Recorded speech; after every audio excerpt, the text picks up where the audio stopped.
How you doing, everybody?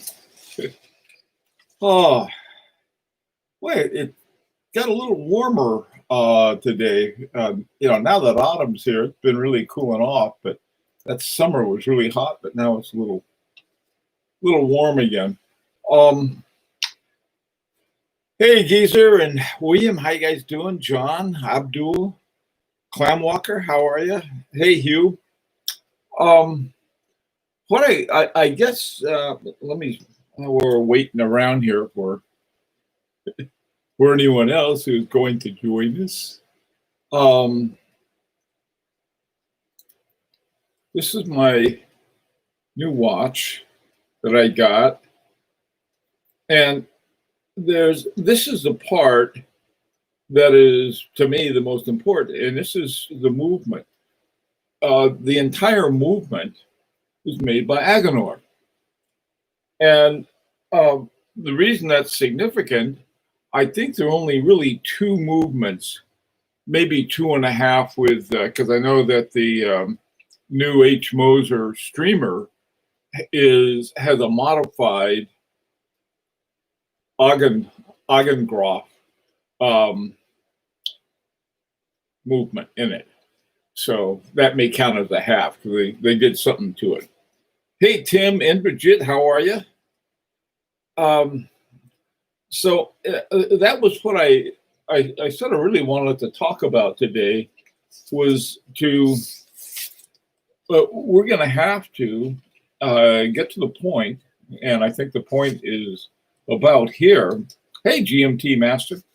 The point is about, doing some kind of commitment. In other words, we need to know exactly how many people would be willing to commit to door number 3 here. And that's actually door 2.5. And this is something in this area. Now, like everyone else, I'd like to get the best possible price on that, and we can see what we can do. But sort of we've been doing a lot of stuff and talking about it for a long time now. And I think we're going to have to get down to the brass tacks. And having said that, I was also thinking of another project, a next project.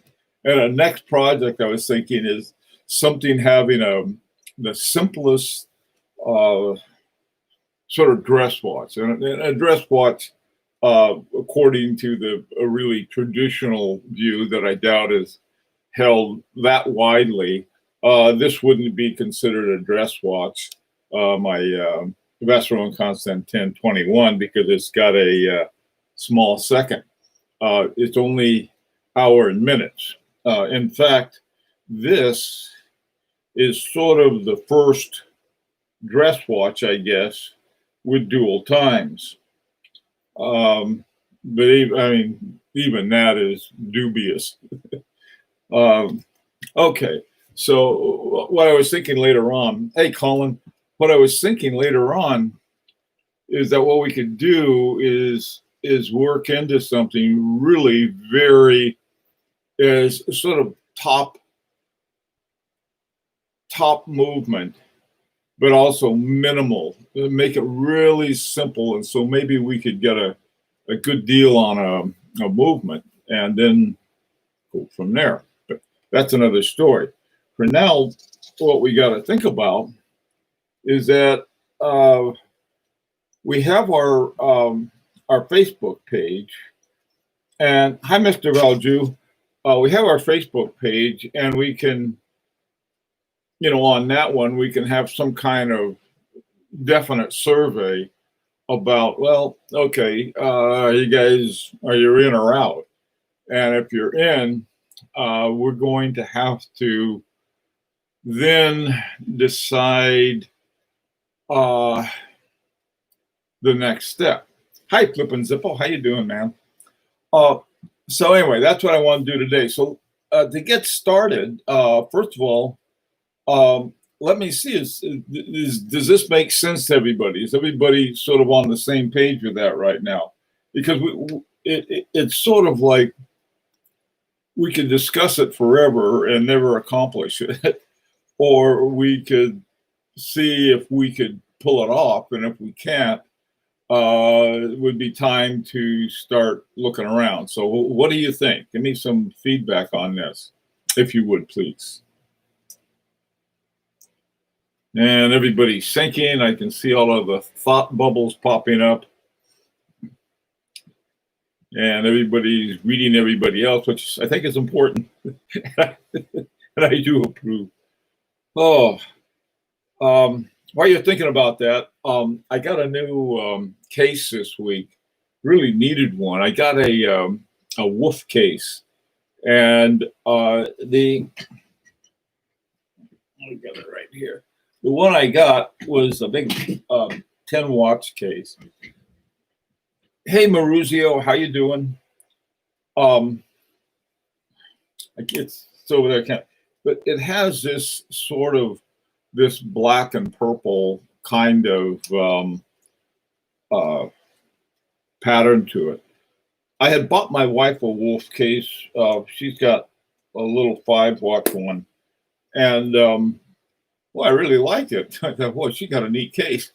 And the one I had traded years ago for somebody wanted to downsize their collection, and I had sort of a curved, unusual looking shape 5-watch case and 5 or 6 watches. Anyway, they wanted to, since they wanted to downsize, they wanted to know if I'd trade it to them for one that came in a wooden case. It's really nice.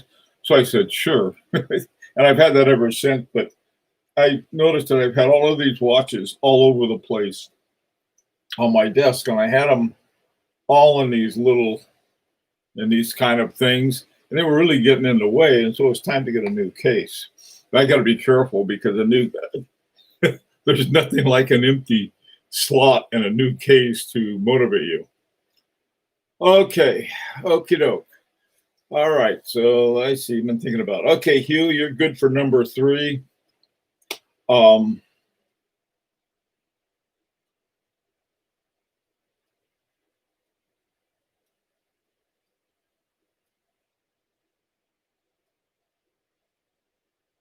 Okay.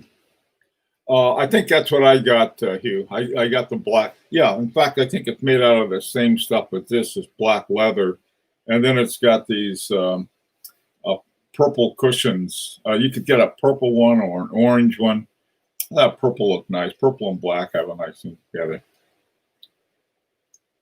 Okay. Tim, already done. Oh, yeah, Scully and Scully. Okay, I'll have to get in more trouble to get one of those, Tim. All right. I use 12-watch case with glass lid, but I do need a good travel case.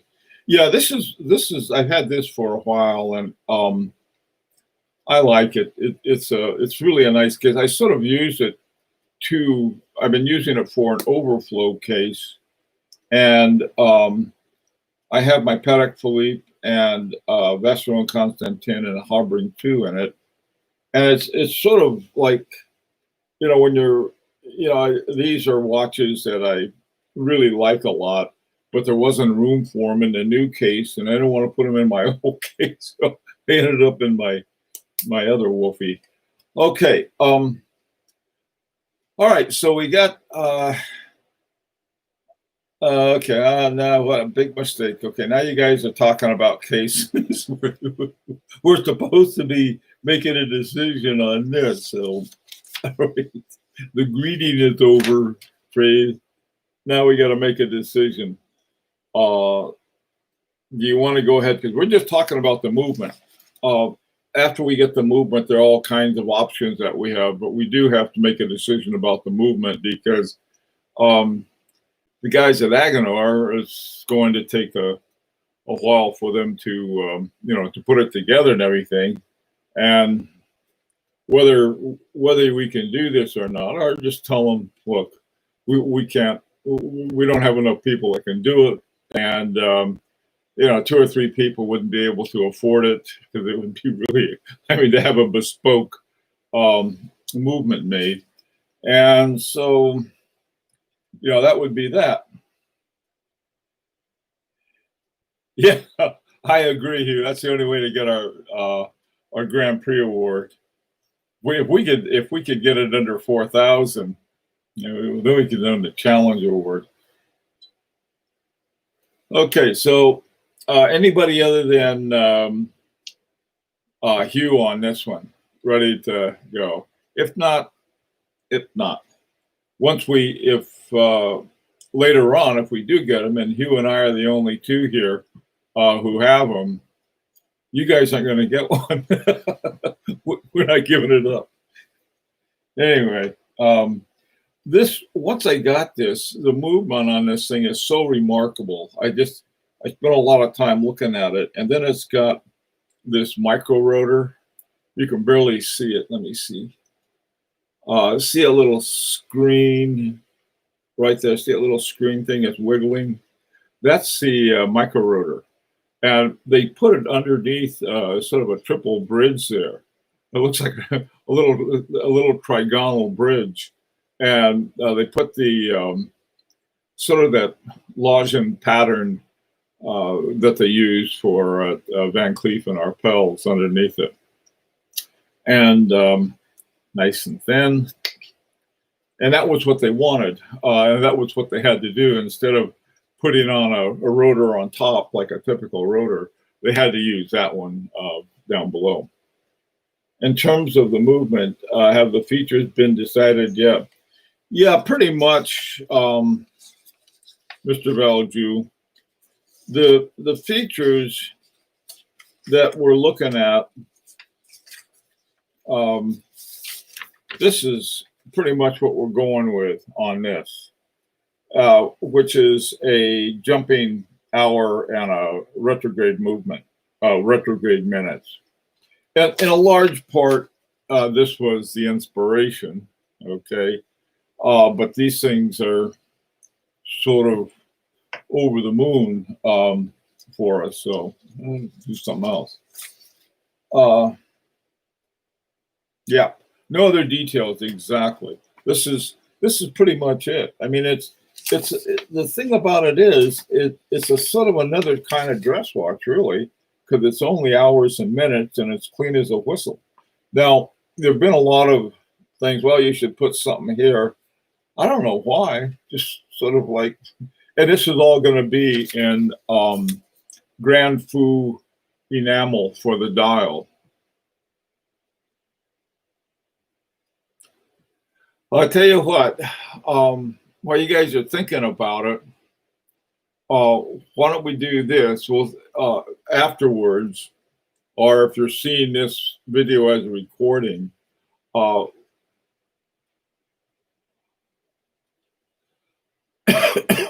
sometimes on the dial, less is more. I agree. We could, see, the thing about the dial, Colin, is that we could have it an all white dial, or so we were thinking of having it like a cream colored dial. And the thing in the middle, this little green or blue or whatever, that is wholly optional. What were you thinking about? Hey, geezer. Hey, Andrew, how you doing, man? So what are your thoughts on that?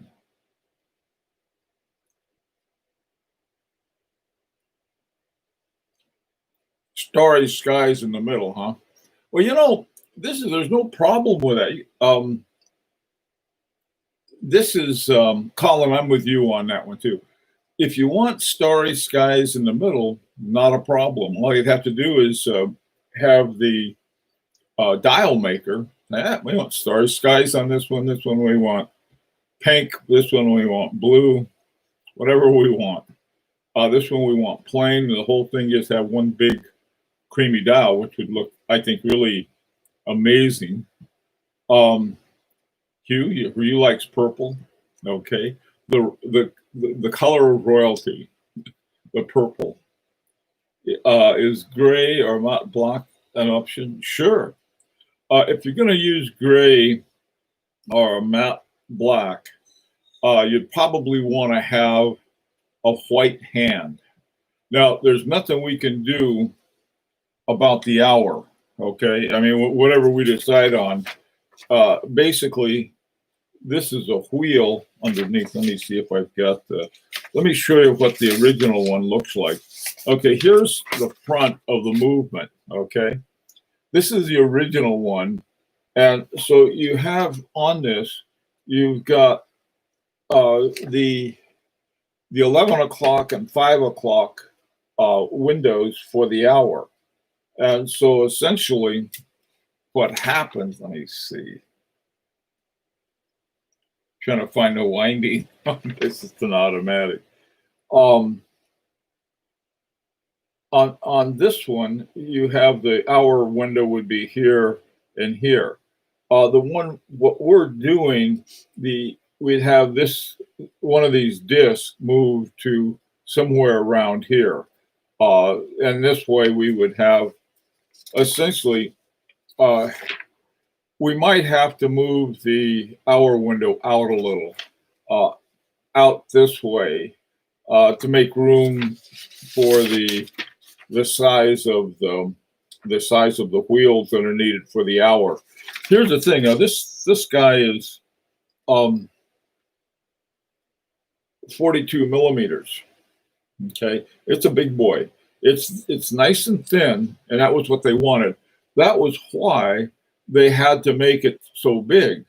In order to have a thin watch, you had to have you had to have room for this stuff. And so instead of piling it up with more things, what they did was that they put them all on a flat plane like this, but they needed it to be a little bigger to do it. Maruzio, yes, you may.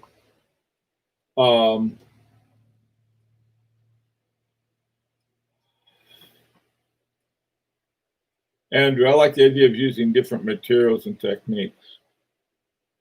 We could even pick the horology salmon dial. Ooh, yeah, that would be great.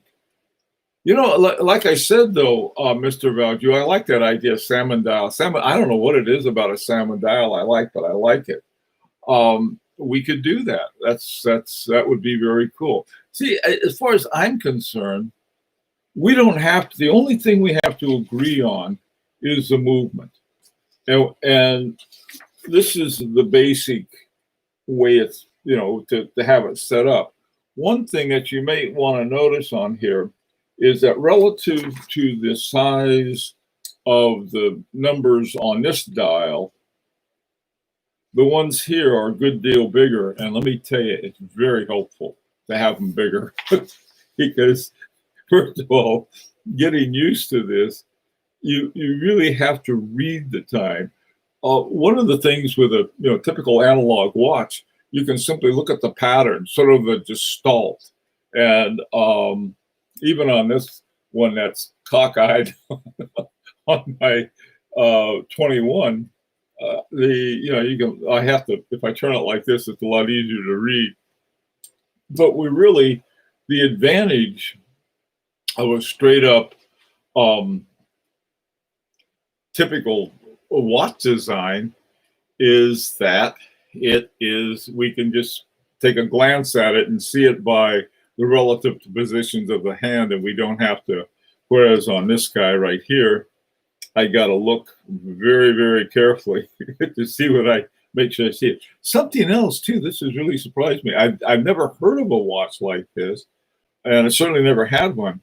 I was winding it like you regularly wind a watch, winding it, say I guess clockwise, and it felt like like you're sort of spinning an empty something there. I didn't feel the connection. I said, "Oh, it's an automatic," and so what I was doing is doing that to get it going. Then I was told, "Oh, well, you have to wind it the other way." And I thought, "Well, okay, I'll wind it the other way. It worked perfectly fine that way." Hey, Junior. Hi, Clyde. How you doing, man? Is this a retrograde fan club? No, it's a project fan club. This is sort of the more advanced thing, Clyde. You'd appreciate it now that you have your. I think you do anyway. Didn't you get your own? You have your own Agenhor movement in that retrograde that you got. Yeah, you got the retrograde. What am I talking about? You got, yeah. So this is a retrograde fan club. Oh, okie doke. So, hey Tony, how you doing? So what else is up? You forgot the Jacquet movement. Well, we're gonna double up. Yeah, you got the outlaw movement and the grand master movement. Ease of reading the time is a big factor for me. Some watch manufacturers try to be too clever, meaning you need training on how to actually read the time. Larry, you're absolutely right. And this one is going to take a little getting used to. It really is, but not that much. It's just sort of a different way of doing things. And so, talking about earlier, that's a nice thing about your traditional analog watch. You can, yeah, here's a traditional analog watch. This is my regulator, my $200 regulator. Yeah, the idea that you can just glance at is what I call the analog gestalt and get the time. Touch by equal parts of greatness and scandal. What a way to put it. That's true. It's exactly what it is. Man, that is a cool watch. So I really like it. Clyde's new watch. I think it's really neat. Okay, Facebook has taught me that a lot of watch enthusiasts have never learned how to read the time on a watch without minute markers and indices. Well, yeah, that's yeah. The indices and the numbers and things like that. I mean, those people should not get one of those beautiful new Mosers for a thing. I agree with readability, provided we don't compromise the overall size of the case. Yeah, the overall size of the case, I got a feeling is going to have to be around 40, or we're shooting for 40 if we can get it. Couldn't you compare it to switching between manual and automatic transmissions? Car, a bit of a jar for the first 5 seconds, but quickly mastered. You could. You could. I like the other one better though. What did you have? What did you call it? The touched by equal measures of greatness and scandal. That's a great way to describe it. 40 millimeters, perfect. Yeah. See, this was, like I said, the reason this one is bigger, I mean, it's 42 millimeters, is because they had to put in 2 discs. And there was no way they could get both discs in there in something smaller than 42 millimeters. In fact, the original one was 38 millimeters. And by the original, I mean the one that Pierre Arpels made back in 49, I think, or something like that. And then they, Van Cleef and Arpels had that one for years. And I think Piaget movement was in it. And then they got the idea, say, oh, well, you know, with all the traveling that all of these people do, in 2014, they say, okay, they went to Agenhor, and who had done some of their other award-winning modules on their watches, and they said, look, could you fix this up and make it into dual time? And so this is what they came up with, and they couldn't do it with the Piaget because they'd have to build it on top of the Piaget, and this would make it fatter. And they wanted a nice thin watch. They said about the only way we could do it is that if we did it ourselves, and then we could have everything go together. And that's exactly what happened. Now we got the same option, okay? That if we went with, let me see, if we went with door number 3, they have right here. See, these would be if we stacked them on top of each other, it would be 3.9 millimeters. It would be 3.7 millimeters if it was flattened and so forth. You know, the thing of it is that okay, Clyde, the comparison. Hey, Bruce, how you doing? 40 millimeters is great. I agree 40 millimeters is great. That's my favorite size, but it may go 42. Yeah, 39 to 40 is usually perfect. Same here. But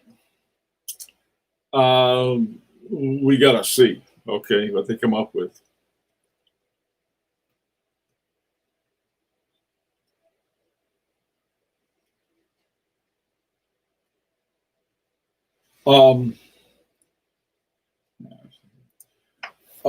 Mr. Valjoon, I don't think so. In fact, this is not for an automatic. This is for a hand wound. All right, we're doing everything we can to keep it to an affordable level. So that's where we are. This is sort of a long path we've gone on this. Hey, Flippin' Zippo. Okay. So let's see other thoughts.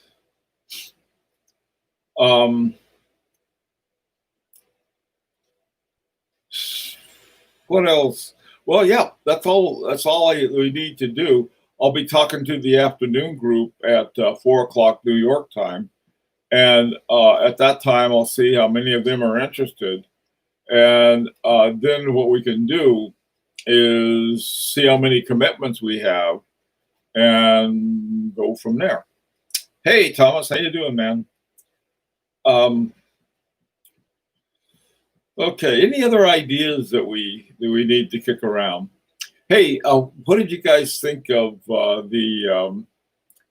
I don't know if you saw it or not, but for those of you who did, what about the?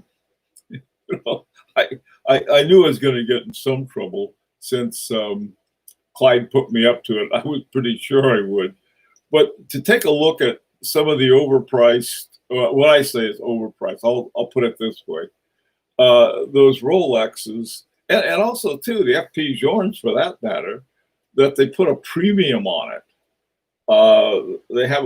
In other words, they added more than the MSRP to the price of the watch. And some of these watches, you know, brand new, they were.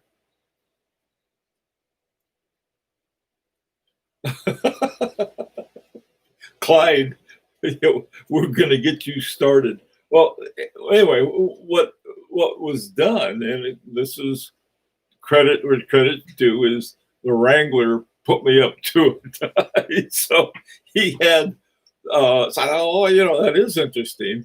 But then when I realized the same thing happens with, and has been happening with FP Journe. I mean, I got my two FP Journes used, both of them are used, and now they're worth significantly more, even as used watches, than what I paid for them. And so I think a lot of Rolex, not all Rolex buyers, but some do everything with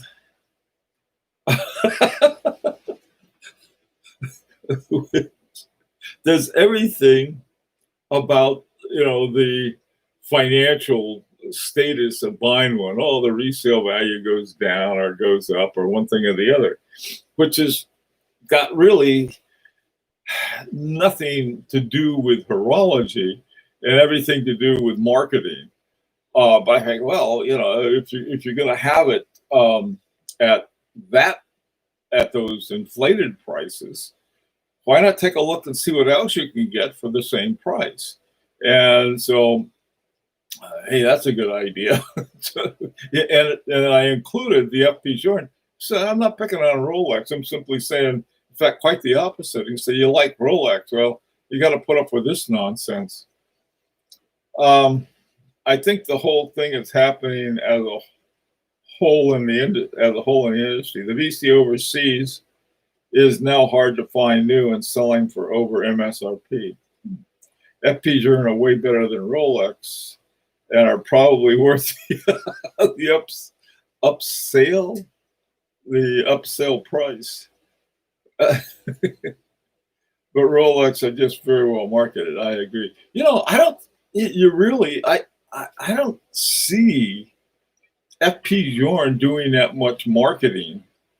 I mean, you go to there's. I mean, he has some. He does some. He has a women's golf thing. I think it's more to meet the ladies than it is to sell watches. But and he's doing a few things. But the way you find out about FP Jorn is other watch collectors, I think.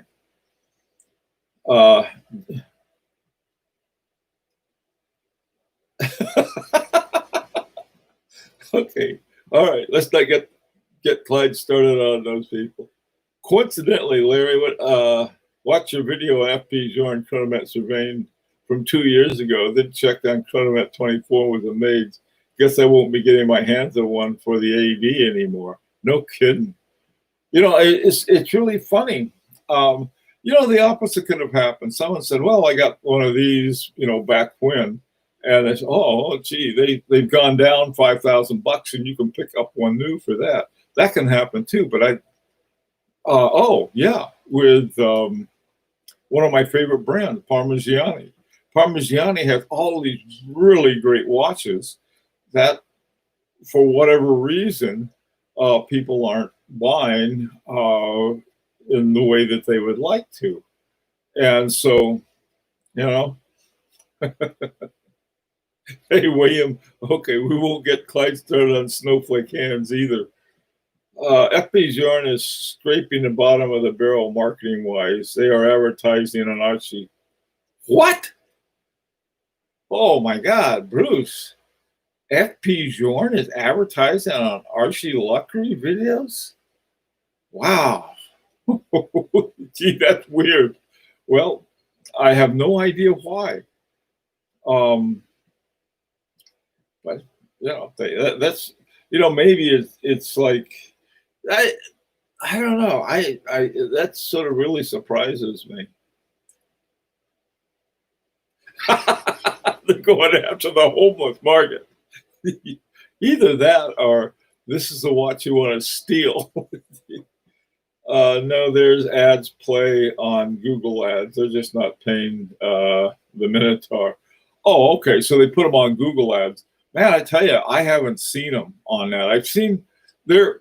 I've noticed that some ads for watches have showed up on my channel, and I don't remember which ones they are. It just shows how effective they are, I guess. So I think the whole idea of marketing, I think is going through what it's going through now. But there are a lot of people, I think, buying watches now because people aren't going out to dinner, they're not going on cruises, they're not doing a lot of things that they usually spend money on, and so they got some little extra money now. Now, of course, if you're working and you get laid off because of that, then that's the opposite effect. My kids, they've been very fortunate because everything they do online, and so that's been good. But for others, it's been the opposite of good. I think FP needs a shout out from Archie. I don't think he knows what they are. I'm not saying anything bad. I just wasn't sure. I've never seen him say anything about them one way or the other.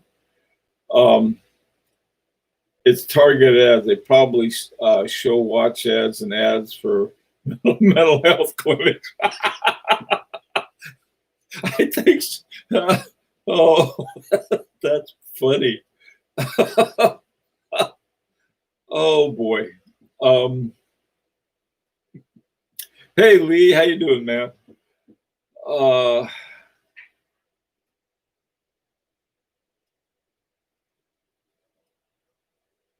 Yeah, here's the thing, Larry. about FP Journe, they got to be very, very careful because well, maybe they don't. They people know them through people who know watches, and somehow they got sort of out of that bubble that we all live in. I mean, a lot of us have watches that people never have heard of ever, and don't care to hear about them. But then they somehow slip out, and so and someone says instead, well, you ought to get a Patek Philippe.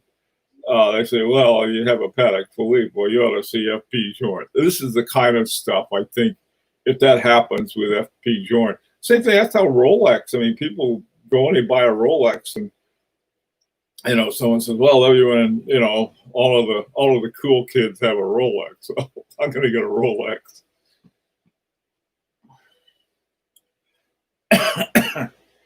Oh, FP Journe released a nice video yesterday. I'll have to take a look at that, Larry. Thanks.